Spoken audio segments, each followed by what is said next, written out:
I love playing in E minor. It's such a nice, rich sounding place to be. And the capo makes it easier. And today we're going to be talking about how you can use the capo on the mountain dulcimer to achieve a lot of fun stuff. Welcome to Dulcimerica. My name is Futch. It is going to be a lot of fun today working with this to get us into different keys. A lot of folks think that the magic mountain dulcimer can only play in one key, and that's D, and that's not true. We can play in 6 different keys in DAD tuning using all of the different frets and different configurations. And we can also play in other keys. We don't have all the notes and all the chords, but we can fake it pretty well. I'm going to show you how to do that today. But before I get any deeper, I want to say hello to one of my patrons on Patreon, Robert Bacalar. Robert, thank you so much for being a patron and for doing what you do every single day, which is be a support for my music and video. I really appreciate you and all the patrons for what you do. And you've been with me for a long time, so I'm looking forward to seeing you at a festival again very, very soon. Now, a lot of people wonder what Patreon is, and basically it's a subscription service like Netflix or Hulu for all of my self-published books, music, CDs, videos, all that stuff. It's all yours for just $5 a month, and you also get everything new that I'm producing every single week. If you're curious about it, you can visit and have a sampling, a taste test, if you will, by going to patreon.com/BingFutch. Go to the featured tag section, click on Open House, and everything you find there is yours to download for free. And if you like what you see in here, please do consider becoming a patron like Robert. Robert, again, thank you very much. All right, let's talk about this capo thing now. The capo that I used when I first began playing in 1986 was a rubber band and a pencil. You couldn't find dulcimer capos anywhere, but now people make them and you can find them all over the place. This is a Dudley brass capo, and it is unfortunately not being made any longer, but it's quick release, so you can actually put it on there pretty quickly without having to do all the tightening of screws that happens with a standard capo. But you can find those. Fullcraft Instruments, in fact, sells these mountain dulcimer capos, and they're important. The reason they're important is because they allow us to get into different keys without having to hold our fingers down on the strings all the time. Maybe you're a melody drone player and you don't want to play a bunch of chords. This will allow you to play in different keys and still play drone melody style. So it's very, very helpful. But as a mountain dulcimer player in the key of D, or DAD tuning, we can play in 6 different keys, and that's a lot. That's kind of cool, actually. And I'm going to show you how to use that to get into these different keys now. But there's one more important thing I want to show you, and that is how to know what key you're getting into and what kind of chord you're getting as a result.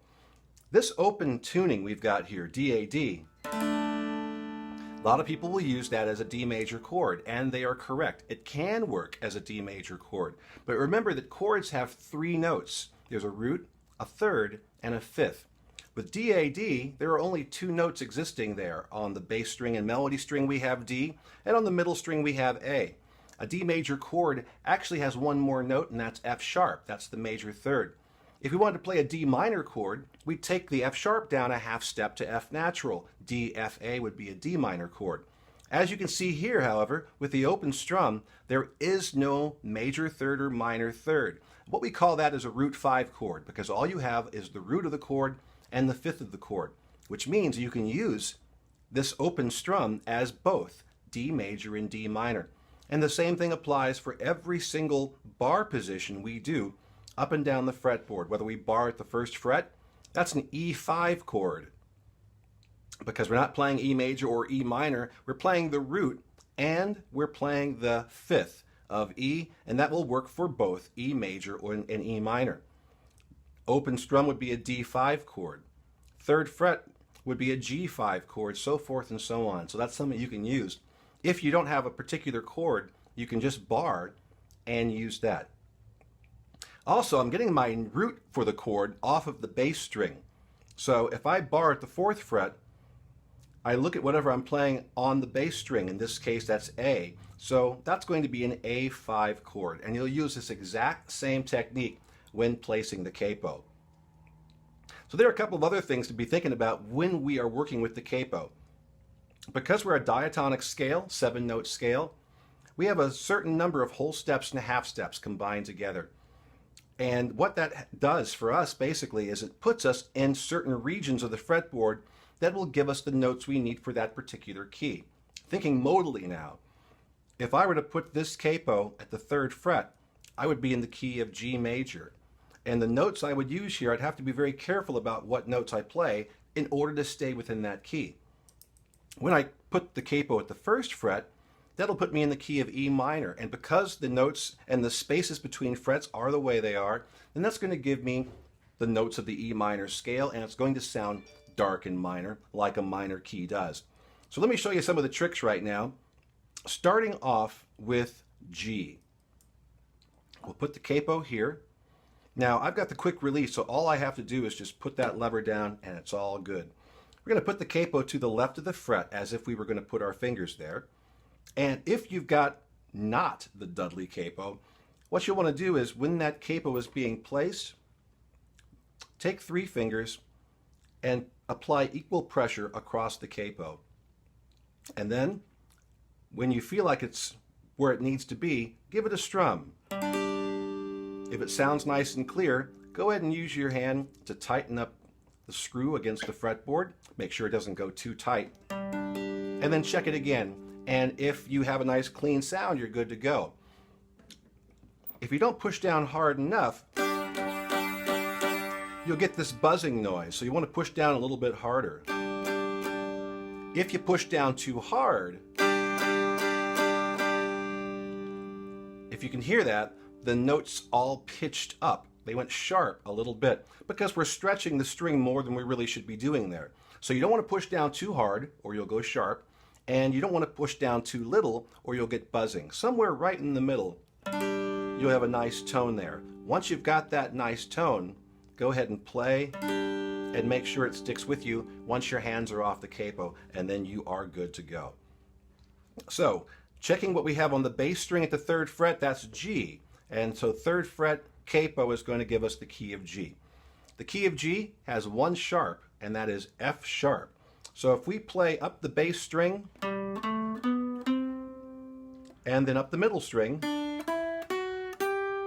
we have our G major scale right there. There's an F sharp in the middle.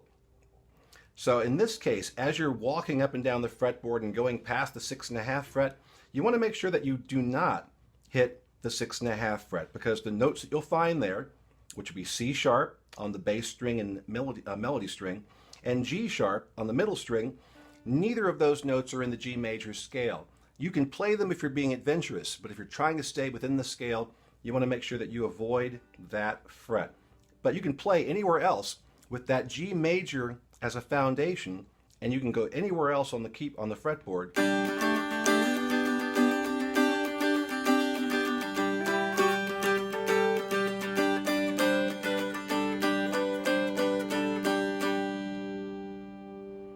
If you venture outside of the key to that 6.5 fret, those notes are accidentals. They don't belong in the key, and you can use them for different types of effects.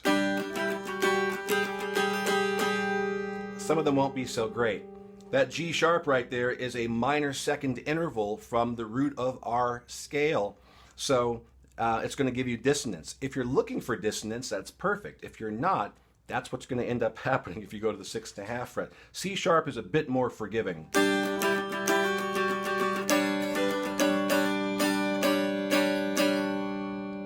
That gives you a raised 4th note, and that raised 4th note is a Lydian quality, and sometimes you may want to incorporate that for certain effects. Just so you know, when you're playing capo 3, key of G major, you want to avoid the 6.5 fret unless you're going for something outside the box. So open, key of D, capo 3, key of G. So we're going to go capo 4 now. On the bass string we've got A, so we know this is going to be an A5 chord played open, which means that open chord will work for both A major and A minor. And if you want to play in the key of A major, this is kind of fun. Just avoid the 6th fret. Why is that? Because the key of A has 3 sharps, F sharp, C sharp, and G sharp. At the 6th fret, we've got natural notes, C natural on the bass string and melody string, and G natural on the middle string. those notes are not in the A major scale. So if we do not use the 6th fret, but use the 6.5 fret instead, where we've got C sharp and G sharp, then we can play around and everything will sound wonderful.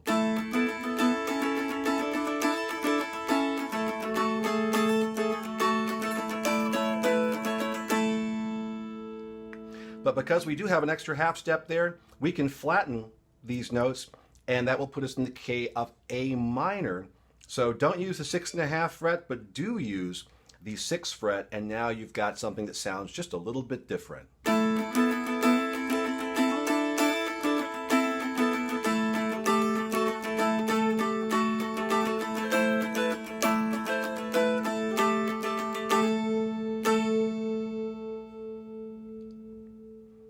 So once again, when you're at Capo 4, if you're playing an A major, don't play the 6th fret.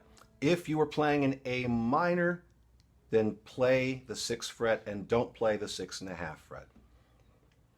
All right, so let's go ahead and take this down to the 1st fret where I started off the episode, and on the bass string we've got E. So we're going to be working out of E minor here. Again, our note choices, due to the way our fretboard is set up, it's going to offer us a minor sound and a minor scale.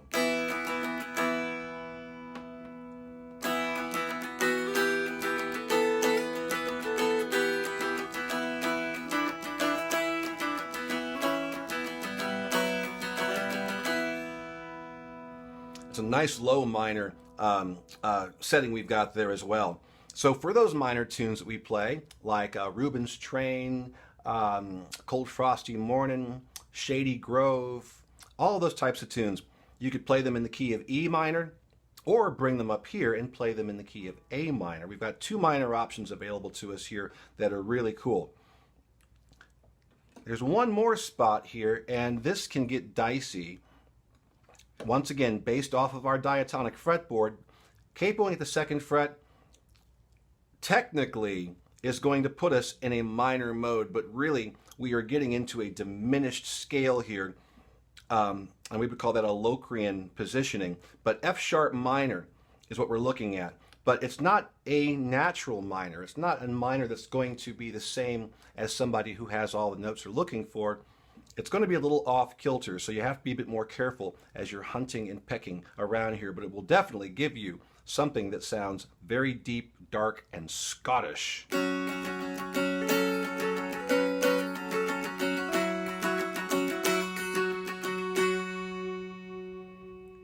A knowledge of the notes and the intervals between notes of the major scale and the minor scale, and also a knowledge of the 7 different modern modes will help you to negotiate all of this stuff here. In fact, you can use the capo to get into the modes if you want to play modally. Now, there are other Dulcimerica episodes out there that deal with the modes, but I'll give you a quick run through now, starting here at the 3rd fret. This would be called the Ionian mode, and it is what the major scale is based off. If you avoid the 6.5 fret completely, you'll be able to get into each one of these modes very simply. Just don't play the 6.5, but play everything else. But don't play your extra frets, which would be the 1.5, 8.5, 6.5, 13.5. If you play just the native notes on the diatonic dulcimer, you'll get modal. So starting here from the 3rd fret, here's your Ionian mode, and this is going to be Ionian G, because we're starting off right there with the G on the bass string and on the melody string.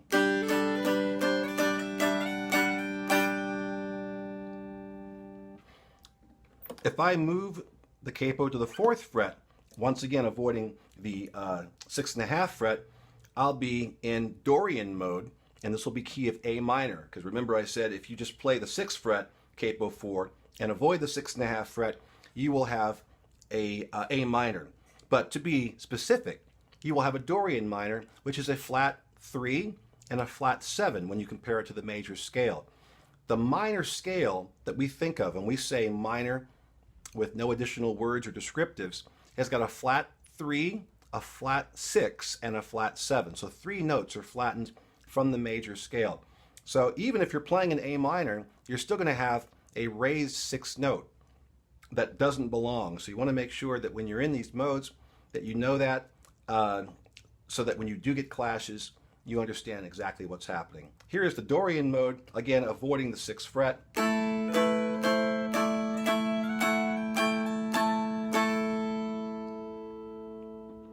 Moving up to the 5th fret puts me in Phrygian mode, and here we have a flat 2, 3, 6, and 7. This is very heavily minor, and once again avoiding the 6.5 fret.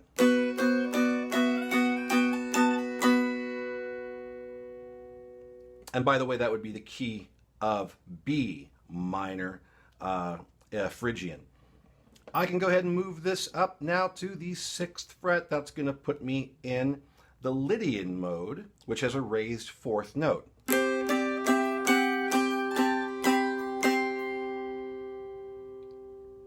Key of C Lydian. Now, I could capo at the 7th fret for D Mixolydian, but we also know that the 7th fret is the octave. So I don't have to actually capo to be in D Mixolydian, and I would want to flatten the 7th note. Play a C natural, because we're not playing the 6.5 fret.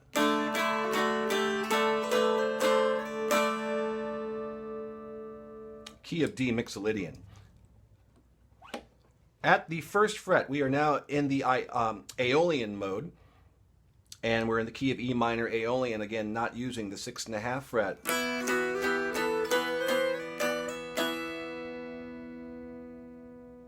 That is a proper minor right there with flats 3, 6, and 7.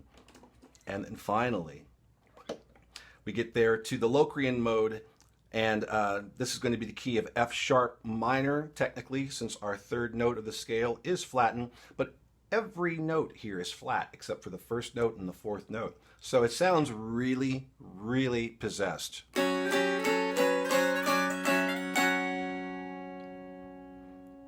You can see maybe why in the 10th century this was referred to as the devil's mode. It was not used for the composition of liturgical music because you just couldn't sing happy hallelujahs with something that sounded like that. And of course that brings us right on back to the Ionian mode at the 3rd fret. That's all 7 modes you can capo into, and that'll give you sort of a nice shorthand for exploring new textures and new tones with your mountain dulcimer. Tired of playing the same old thing?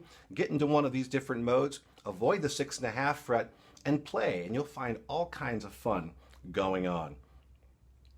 So if there's anything else I could show you is that you can pretty much capo wherever you want to. Just be aware that we have the limitations of a diatonic scale, even if we have additional notes there, that are going to have some effect on what melody notes we play against what chords. And so you won't always get pure modes, you won't always get pure keys, but what you will get is a lot of fun and something different where you don't have to retune. And I think that's key for a lot of people. So definitely pick up a capo if you don't have one, and this will enable you to jump quickly into these places when somebody comes along in the jam and wants to play in a different key. Mountain dulcimers are so known for wanting to play in the key of D all the time. But if the banjo player comes along and says, let's play a G tune, you should go ahead and slap the capo on at the 3rd fret and you're ready to go. And if the fiddle player comes in and wants to play an A tune, slap the capo on at the 4th fret and you are ready to go.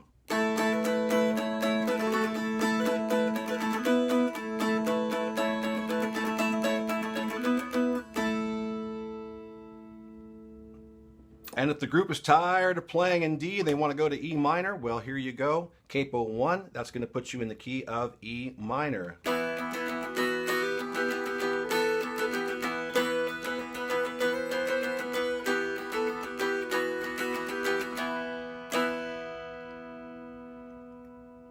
But if someone goes and they call an A minor tune, go back to your 4th fret. And don't play the 6.5 fret. Play the 6th fret instead.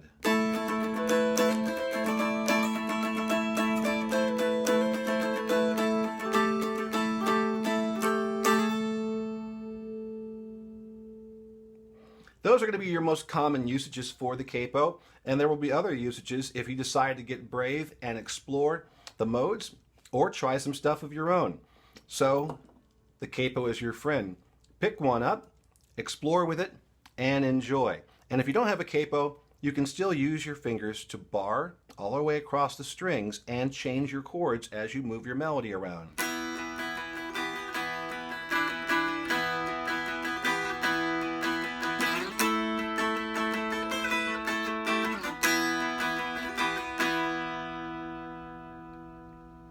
Because a capo basically is the bar made flesh.